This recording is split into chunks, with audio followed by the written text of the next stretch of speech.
Recently हमने एक question अपने टेलीग्राम चैनल में शेयर किया था और 90% लोगों का जो आंसर था वो गलत आया। अब आंसर गलत आने में कोई गलती नहीं है, हो सकता है क्वेश्चन टफ हो तो हमारा जो अप्रोच हो गलत हो सकता है और उसकी वजह से आंसर गलत आ सकता है। बट ना एक स्ट्रेंज पैटर्न अपन ने यहाँ ऑब्जर्व किया। बच्चे की ना एक टेंडेंसी होती है कि उसको जो आंसर लग रहा होता है वो उसको सेटिस्फाई करवाने के लिए अपनी खुद की अप्रोच बना लेता है और फिर नंबर को दर से दर मैनिपुलेट करके फाइनली उसको एक ऐसा एक्सप्रेशन चाहिए होता है जहाँ से उसका जो वो आंसर सोच रहा था वो आ जाए। अब ये जो क्वालिटी है ना बहुत ख़राब क्वालिटी है अगर तुम एक कॉम्पिटिटिव एग्ज़ाम की तैयारी कर रहे हो।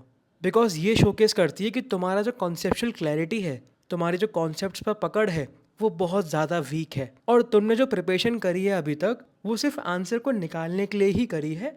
बिल्कुल भी इस पर ध्यान नहीं दिया कि यार कॉन्सेप्ट क्या कहना चाहता है या प्रॉब्लम क्या कहना चाहता है। ऑलराइट, अब मैंने तो सस्पेंस बना दिया है प्रॉब्लम से रिलेटेड, तो प्रॉब्लम तुम्हारी स्क्रीन के ऊपर आ चुका है। एक बार तुम भी ट्राई करके देखो इस प्रॉब्लम को अगर तुमने नहीं किया। एंड जो तुम्हारा आंसर्स आ रहे हैं विद प्रॉपर मेथड जो तुमने अप्लाई किया है उसे कमेंट्स में शेयर करो। ऑलराइट, तो अब शुरुआत करते हैं इसको सॉल्व करने का। और मैं पहले ही बता देता हूँ कि इस प्रॉब्लम को सॉल्व करते हुए अपन एक ऐसे इंटरेस्टिंग मेथड को देखने वाले हैं जो आज तक तुमने नहीं देखा होगा और उसका यूज़ करके ये प्रॉब्लम इतना ज़्यादा आसान हो जाएगा तुम ये एक्सपेक्ट भी नहीं कर पाओगे। ऑलराइट, सो क्वेश्चन क्या कह रहा है कि हमारे पास दो इलेक्ट्रॉन्स हैं। This is my electron 1, this is my electron 2। एक मेरा इलेक्ट्रॉन ओरिजिन पे रखा हुआ है, सपोज अगर अपन इस पॉइंट को ओरिजिन बोलते हैं, और जो दूसरा इलेक्ट्रॉन है वो 10 मीटर दूर रखा हुआ है उससे कुछ इस पोजीशन पर। एक और इंटरेस्टिंग इन्फॉर्मेशन गिवन है कि जो हमारा इलेक्ट्रॉन ओरिजिन पर रखा हुआ था वो एट दिस मोमेंट, सपोज ये जो मोमेंट है t=0 वाला मोमेंट है, तो इस मोमेंट पे जो उसकी वेलोसिटी है दैट इज 10 मीटर पर सेकेंड और उसका जो एंगल है जो लाइन ज्वाइन कर रही है दोनों इलेक्ट्रॉन से 30 डिग्री है। ऑलराइट, अब इसी मोमेंट पर जो ऊपर वाला इलेक्ट्रॉन है वो अभी रेस्ट में है। अब ना बहुत बच्चे पूछ रहे थे कि जो ऊपर वाला इलेक्ट्रॉन है वो हमेशा रेस्ट में रहेगा क्या। ऐसे क्वेश्चन को पूछने से पहले एक बार जो प्रॉपर क्वेश्चन के अंदर इन्फॉर्मेशन गिवन है उस पर ध्यान दिया करो। कहीं भी क्या क्वेश्चन में लिखा है कि इलेक्ट्रॉन जो है वो हमेशा रेस्ट में रहेगा? नहीं लिखा। दैट मीन्स यहाँ पर जो बात हो रही है वो एट द मोमेंट की बात हो रही है और यहाँ लिखा भी है साफ साफ कि electron at rest at that moment. तो मतलब ये वाला जो इलेक्ट्रॉन है उसकी जो वेलोसिटी है वो जीरो के बराबर है। ऑलराइट, अब यह ना कहानी बहुत सिंपल होती कि यार क्वेश्चन सिर्फ इतना ही होता और कोई भी एक्सटर्नल चीज़ें नहीं होती इसके ऊपर, राइट। बिकॉज मैं क्या करता, फिर दोनों इलेक्ट्रॉन्स को एक सिंगल सिस्टम कंसिडर कर लेता।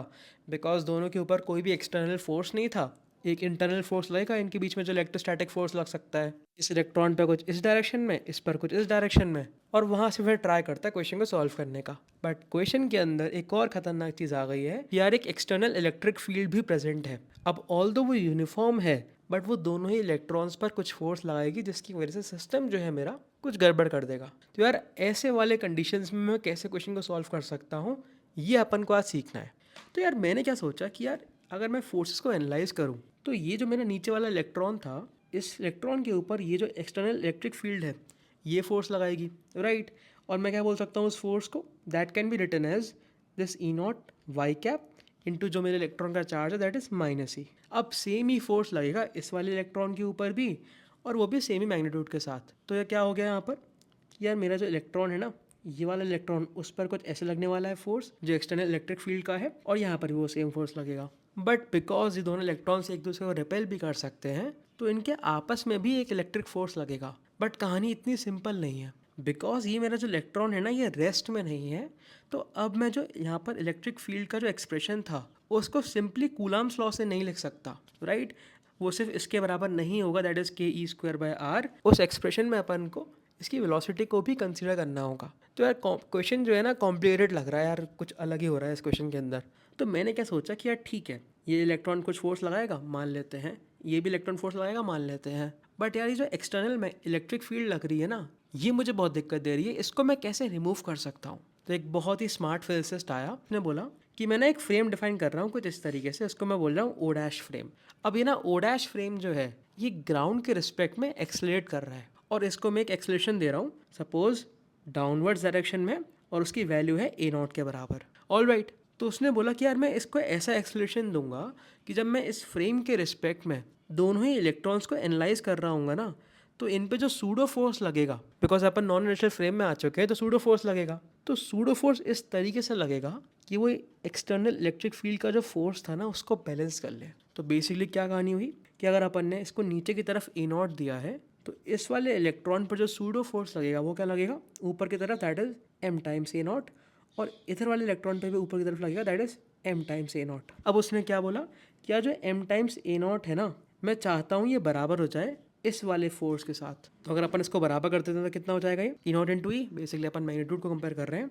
तो यहाँ से हमारे पास ई नॉट की वैल्यू आ जाएगी, that is E naught E upon small M. तो स्मार्ट फिजिसिस्ट ने बोला कि मैं एक ऐसा फ्रेम चुनूंगा जिसका जो एक्सेलरेशन होगा वो डाउनवर्ड्स डायरेक्शन में होगा और उसका मैग्नीट्यूड कुछ इस फॉर्म के बराबर होगा। तो अब जो कहानी है ना बहुत सिंप्लीफाई हो गई, बिकॉज अपन अब जब ओ डैश फ्रेम में जा चुके हैं तो यार दोनों इलेक्ट्रॉन्स के ऊपर इस इलेक्ट्रिक फील्ड का कुछ इम्पैक्ट पड़ेगा ही नहीं, बिकॉज उनका जो इम्पैक्ट था वो नलिफाई हो गया हमारे सूडो फोर्सेस का यूज़ करके। तो अब जो हमारा सिस्टम रह गया ना वो सिर्फ दो इलेक्ट्रॉन्स का रह गया जिसके ऊपर कोई भी एक्सटर्नल फोर्स नहीं लग रहा। ऑलराइट, अब इनके आपस में लग रहा होगा कुछ फोर्सेस, बट वो इंटरनल फोर्सेस हैं। तो अब फिजिसिस्ट ने बोला कि यार अब इस क्वेश्चन को तुम अच्छे से सॉल्व कर सकते हो। तो जितने भी सॉल्वर्स थे इस क्वेश्चन को सॉल्व करने वाले, उनको तुरंत समझ में आ गया यार अब तो क्वेश्चन बहुत आसान हो गया है, बिकॉज इस पूरे सिस्टम पर कोई भी एक्सटर्नल फोर्स नहीं लग रहा। तो मैं क्या करता हूँ, दोनों इलेक्ट्रॉन का जो सेंटर ऑफ मास है उसको पकड़ लेता हूँ और अब सेंटर ऑफ मास फ्रेम में चले जाता हूँ या फिर सेंटर ऑफ मास पे बैठ के देखता हूँ। तो बिकॉज इनिशियली इस वाले पार्टिकल की इलेक्ट्रॉन की वेलोसिटी कुछ ऐसी थी u, और ये अभी रेस्ट में है, तो सेंटर ऑफ मास की कितनी हो जाएगी, कुछ इस डायरेक्शन में हो जाएगी u/2। तो सेंटर ऑफ मास के रिस्पेक्ट में अगर मैं देखूंगा तो मेरा नीचे वाला जो इलेक्ट्रॉन है वो कुछ ऐसे जा रहा होगा u/2 से, और जो मेरा ऊपर वाला इलेक्ट्रॉन होगा वो कुछ ऐसे जा रहा होगा u/2 से। ये भी एंगल 30 होगा, ये भी एंगल 30 होगा। ऑलराइट, अब बिकॉज इसके ऊपर कोई भी फोर्स नहीं है एक्सटर्नल, और जो इंटरनल फोर्सेस थे उनका भी अगर अपन ने लाइन ऑफ एक्शन चेक करा तो वो सेंटर ऑफ मास से ही पास करेगा। तो मैं बोल सकता हूँ कि मेरा जो सिस्टम है ना उसका एंगुलर मोमेंटम कांस्टेंट रहने वाला है। ऑलराइट, एंड सिमिलरली बिकॉज कोई भी एक्सटर्नल फोर्स नहीं है तो मेरी सिस्टम की एनर्जी भी कांस्टेंट रहने वाली है। Got it. तो अपन क्या करते हैं, पहले सिस्टम का एंगुलर मोमेंटम लिख लेते हैं।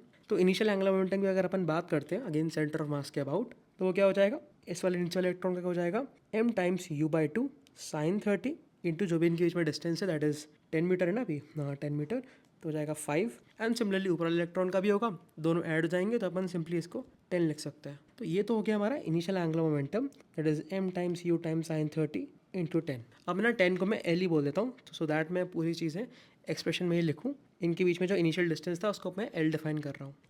अब मैं बात करता हूँ फाइनल एंगुलर मोमेंटम की।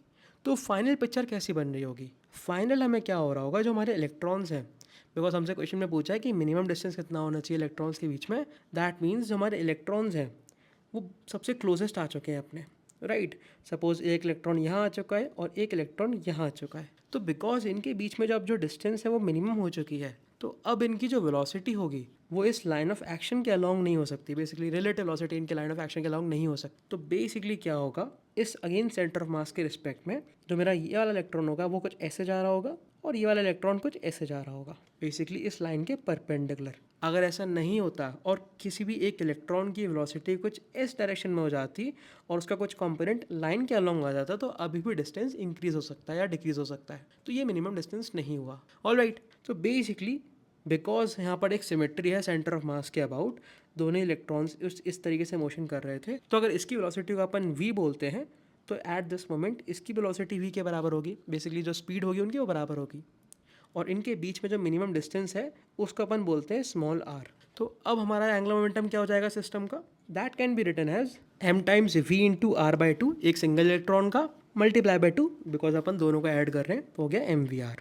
ऑल राइट, इन दोनों को अगर अपन बराबर कर देते हैं तो हमारे सामने r में और u में एक कंडीशन आ जाएगी, right. So basically vr is equals to this expression, और ये हमारी आ चुकी है इक्वेशन 1। यहाँ पर अपन ने एक छोटी सी गलती कर दी है, जो हमारा इनिशियल एंगुलर मोमेंटम होगा यहाँ पर अपन ने सिर्फ u लिख दिया, एक्चुअली u/2 होगा, because upon centre of mass के रिस्पेक्ट में जा रहे थे और वहाँ पर जो स्पीड्स थी वो u/2 थी, इधर भी और इधर भी u/2 थी। ऑलराइट, तो सिमिलरली यहाँ पर क्या हो जाएगा, दिस विल बी u/4। तो ये हमारी आ चुकी है इक्वेशन 1। अब अपन आगे बढ़ते हैं एनर्जीज की तरफ। तो अगर मैं सिस्टम की इनिशियल एनर्जी की बात करता हूँ तो that will be equal to kinetic energy, right. इस वाले इलेक्ट्रॉन की भी इस वाले इलेक्ट्रॉन की भी, that can be written as 2m into u/2 का whole square. All right, plus इनके बीच में कुछ पोटेंशियल एनर्जी भी होगी, स्पेशली इलेक्ट्रोस्टैटिक पोटेंशियल एनर्जी। अब इनिशियल डिस्टेंस इनका कितना था, l के बराबर था, तो हमारी पोटेंशियल एनर्जी कितनी हो जाएगी, that can be written as k times of e² upon l। अब यहाँ पर प्लस साइन आएगा, बहुत ध्यान देना, बिकॉज दोनों ही जो इलेक्ट्रॉन्स हैं वो नेगेटिव चार्ज के हैं। सिमिलरली अगर अपन फाइनल एनर्जी की बात करते हैं तो काइनेटिक एनर्जी अगेन हमारी कितनी हो जाएगी, 2m into we square, because दोनों की स्पीड स्मॉल वी के बराबर है, प्लस दिस टाइम हमारी जो पोटेंशियल एनर्जी है वो क्या हो जाएगी, के E square upon small are, जो हमें अपन को निकालना ही है। तो अब अगर अपन इन दोनों को बराबर कर देते हैं, that is energy initial equal to energy final, तो हमारे सामने कुछ ये वाला एक्सप्रेशन आ जाएगा, दिस एक्सप्रेशन, और ये हमारी हो जाएगी अब इक्वेशन 2। अब हमारे सामने दो अननोन वेरिएबल्स हैं, दो इक्वेशंस हैं, इन दोनों इक्वेशन को अगर तुम सॉल्व करोगे तो तुम्हारे पास फाइनली एक्सप्रेशन आ जाएगा स्मॉल आर का, that is the minimum distance between these two electrons, and after solving this तुम्हारे सामने कुछ ये एक्सप्रेशन निकल कर आएगा। अब आई नो बड़ा भयानक सा एक्सप्रेशन हो जाएगा, मुझे पता है कैलकुलेशन थोड़ी सी टफ हो जाएगी, क्वालिटी बनेगी प्रॉपर आर में, उसको तुम सॉल्व करोगे कुछ ऐसा आएगा। अब यहाँ पर तुम न्यूमेरिक वैल्यू पुट करते हो ना सबकी, क्या यू की वैल्यू 10 पुट कर देते हैं, एल की वैल्यू 10 पुट कर देते हैं, के की वैल्यू पुट कर दोगे अकॉर्डिंगली, ई की वैल्यू पुट कर दोगे अकॉर्डिंगली, तो फाइनली जो हमारे पास आर की वैल्यू आएगी in terms of numeric value, that will be equal to 6.84 metre. All right, and this is the correct answer. तो बहुत लोगों का आंसर 10 मीटर आ रहा था, बहुत लोगों का आंसर 5 मीटर आ रहा था, तो सभी आंसर गलत हैं। ये है इस क्वेश्चन को सॉल्व करने की प्रॉपर अप्रोच। अब डेफिनेटली तुम्हारे सामने कुछ और आइडियाज़ भी हो सकते हैं, तो हमने क्या सोचा उसको ज़रूर कमेंट से मेंशन करना कि यार मैंने इस तरीके से क्वेश्चन को सॉल्व किया था, या मैंने इस क्वेश्चन को सॉल्व कंप्लीटली कर लिया और मेरा करेक्ट आंसर आया। अब ना एक बहुत ही इंपॉर्टेंट क्वेश्चन अराइज होता है जो आई थिंक तुम्हारे माइंड में आना चाहिए, या फिर शायद पहले कभी आया हो जब तुमने रिलेटिव काइनेमेटिक्स पढ़ी हो, कि यार जब अपन मिनिमम डिस्टेंस निकाल रहे हैं, ये तो अपन ने एक सूडो फोर्स या फिर सूडो फ्रेम में निकाला ना, तो क्या ये मिनिमम डिस्टेंस ग्राउंड फ्रेम में भी वैलिड रहेगा? And the answer is yes. और इसका रीज़न क्या है, जो हमारा डिस्टेंस है ना वो एक स्केलर क्वांटिटी होती है। जो स्केलर क्वांटिटीज़ होती हैं ना, वो जो हम अपन फ्रेम ट्रांसफॉर्म करते हैं ना, एक फ्रेम से दूसरे फ्रेम में चले गए, ये स्केलर क्वांटिटी चेंज नहीं होती है। और एक्चुअली इनकी जो प्रॉपर्टी है चेंज ना होने की, वही इनको स्केलर डिफाइन करवाती हैं। तो ये बहुत खतरनाक चीज़ है, मैं थोड़ा सा इस पर चर्चा करता हूँ कि जब अपन डिफाइन करते हैं ना स्केलर क्या होता है या वेक्टर क्या होता है, तो ये बहुत ही इंटरेस्टिंग टर्म्स हैं और बहुत ही कैजुअली अपन इसको पढ़ते हैं। हम हमेशा बोलते हैं कि वेक्टर की डायरेक्शन भी होती है और उसका मैग्नीट्यूड भी होता है, बट जो स्केलर है उसका सिर्फ मैग्नीट्यूड होता है। अब ये जो डेफिनेशन है ये एक इनकम्प्लीट डेफिनेशन है। जब हम बोलते हैं कि ये जो वेक्टर का डायरेक्शन होती है, ये डायरेक्शन बहुत डिपेंडेंट चीज़ है। ये डिपेंड करती है कि तुम किस स्पेस में एनालाइज कर रहे हो वेक्टर्स को। हो सकता है एक फ्रेम में या फिर एक ऐसे फ्रेम ट्रांसफॉर्मेशन में, एक मेरे पास कोई क्वांटिटी है सपोज एक्स, इस फ्रेम ट्रांसफॉर्मेशन में ये जो एक्स क्वांटिटी है ये चेंज हो जाए। तो अगर ऐसा हो रहा है तब अपन इसको डिफाइन करते हैं कि यार ये कोई one of the vector quantity में से हो सकती है। टू बी मोर प्रिसाइज, इसको अपन टेंसर डिफाइन करते हैं, बेसिकली टेंसर ऑफ ऑर्डर या फिर रैंक m, n। अब एक प्रॉपर नोटेशन है टेंसर का, इसको अपन इस तरीके से डिफाइन करते हैं, टाउ m, n। और अगर एक मेरे पास क्वांटिटी है y, और ये इस पर्टिकुलर ट्रांसफॉर्मेशन में, सपोज इस ट्रांसफॉर्मेशन को अपन डिफाइन करते हैं एज गामा, तो अगर ये जो क्वांटिटी y है ये चेंज नहीं हो रही, तो हम इस क्वांटिटी को बोलते हैं स्केलर, बट किसके रिस्पेक्ट में, दिस गामा के रिस्पेक्ट में। तो ये स्केलर है, ये y स्केलर है, बट ये गामा के रिस्पेक्ट में स्केलर है, बिकॉज ये जब ये गामा हो इस पर एक्ट करता है तो ये चेंज नहीं हो रहा। बट एक अलग ट्रांसफॉर्मेशन एग्जिस्ट कर सकता है, सपोज को अपन बोलते हैं अल्फ़ा, और इस अल्फ़ा के रिस्पेक्ट में हो सकता है गामा चेंज हो जाए। तो अब ये जो गामा हो जाएगा इस अल्फ़ा के रिस्पेक्ट में स्केलर नहीं रहेगा। ऑलराइट, इसको अपन डिफाइन कर सकते हैं कोई रैंक टेंसर m, n। अब m, n depend upon the जो भी हमारे क्वांटिटी है ये वो बन जाएगा। अब जो स्केलर्स होते हैं उनके लिए अपन डिफाइन करते हैं, उनको डिफाइन करते हैं अपन as rank 0 tensor. That means वो हम टेंसर डिफाइन करते हैं 0,0 का। दैट मीन्स उनका जो नोटेशन होता है वो होता है 0,0। जो हमारे वेक्टर्स होते हैं इसको अपन डिफाइन करते हैं एज टेंसर 1,0। अब तुम क्वेश्चन पूछ सकते हो कि ये टेंसर 0,1 क्या होता है। अब ये भी एक क्वांटिटी होती है, इसको अपन ऐसे डिफाइन करते हैं एज को वेक्टर्स। ये तुम्हारे सिलेबस में नहीं है और ये थोड़ी सी कन्फ्यूजिंग क्वांटिटी होती है, जस्ट लाइक वेक्टर्स ही होते हैं बट कुछ अलग तरीके से ऐड करते हैं, इस पर अपन नहीं जा रहे। बट जो 0,1 रैंक टेंसर है उसको अपन डिफाइन करते हैं एज को vector. And similarly depending upon the transformation हम हायर रैंक टेंसर भी बना सकते हैं, जैसे टेंसर 1,1 हो गया, टेंसर 2,1 हो गया, ऐसे बहुत सारे। ऑलराइट, अब यार हम क्यों पढ़ते हैं, ये तो मैथमेटिकल क्वांटिटी है। एक्चुअली जो हमारे एग्जिस्टेंस पार्टिकल्स होते हैं वो इन्हीं टेंसर के तरीके से रिएक्ट करते हैं। बेसिकली एक इलेक्ट्रॉन की जो पोजीशनिंग है या फिर इलेक्ट्रॉन को जो मैं समझ रहा हूँ वो कुछ ऐसे ही ट्रांसफॉर्म करती है, तो उसको समझने के लिए मैं उसको कुछ रैंक 1 टेंसर बोल सकता हूँ या फिर रैंक 0 टेंसर बोल सकता हूँ। एंड सिमिलरली मोमेंटम हो गया, वो हमारा रैंक 1 टेंसर होता है। हम एक टेंसर डिफाइन करते हैं एनर्जी मोमेंटम, वो बेसिकली रैंक 2 टेंसर होता है। एंड सिमिलरली जब अपन हायर फिजिक्स में जाते हैं तो अपन ऐसे ही बहुत सारे अलग अलग टेंसर्स को देखते हैं। ऑलराइट, तो जो हमारा डिस्टेंस था वो एक स्केलर क्वांटिटी था, इसलिए अपन ने ये वाला अप्रोच को अपनाया और अपन ने प्रॉपरली मिनिमम डिस्टेंस निकाल दिया। ऑलराइट, आई होप मज़ा आया होगा तुम्हें वीडियो में, काफ़ी इंटरेस्टिंग मेथड तुमने देखने को मिला होगा। अब तुम ऐसी मेथड्स को और क्वेश्चन में अप्लाई करके क्वेश्चन को बहुत सिंप्लीफाई करके सॉल्व कर सकते हो। अब तुम अगर स्ट्रगल कर रहे हो ऐसे प्रॉब्लम्स के साथ या फिर ऐसी प्रॉब्लम सॉल्विंग के साथ, तो तुम हमारे कोर्स को चेकआउट कर सकते हो, दैट इज़ SO60, जहाँ पर अपन ऐसी प्रॉब्लम्स को देख रहे होते हैं और ऐसी प्रॉब्लम्स को डिस्कस कर रहे होते हैं और अलग अलग अप्रोचेस को सीख रहे होते हैं। ऑलराइट, इस कोर्स का जो लिंक है वो डिस्क्रिप्शन में मेंशन है, वहाँ से जाके तुम चेकआउट कर सकते हो। इसी के साथ अपन वीडियो को एंड करते हो, मिलते हैं फिर नेक्स्ट वीडियो में।